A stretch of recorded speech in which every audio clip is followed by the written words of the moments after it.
భోగి పండుగ రోజు అందరూ కూడా సాయంకాలం పూట చిన్నపిల్లలకు భోగి పళ్ళు పోస్తారు. రేగి పళ్ళు, చెరక ముక్కలు, చిల్లర నాణేలు, బంతిపూలు వీటన్నిటిని కలిపి భోగి పళ్ళు పిల్లల తల మీద పోస్తారు. భోగి రోజు భోగి పళ్ళు ఎందుకు పోయాలో మహాభారతం ద్రోణ పర్వంలో ఒక కథ చెప్పారు. ఆ కథ ఏంటంటే, నరనారాయణులిద్దరూ కూడా బదరిక వనంలో, అంటే రేగి చెట్లున్న వనంలో తీవ్రమైన తపస్సు చేస్తున్నప్పుడు నారాయణుడు పరమేశ్వరుడికి సంబంధించి ఇసుకతో ఒక శివలింగం తయారు చేస్తాడు. దీన్ని సైకత శివలింగం అంటారు. ఆ ఇసుక శివలింగానికి నారాయణుడు అద్భుతంగా పూజ చేస్తే పరమేశ్వరుడు ప్రత్యక్షమై నన్ను కూడా జయించే శక్తి నీకు అనుగ్రహిస్తున్నానని నారాయణుడితో పలుకుతాడు.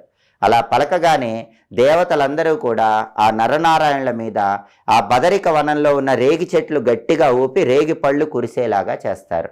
అలా రేగి పళ్ళ వర్షము నరనారాయణుల మీద పడుతున్నప్పుడు నరనారాయణులలో నారాయణుడు సాక్షాత్ శ్రీ మహావిష్ణువు చిన్న బాలుడు.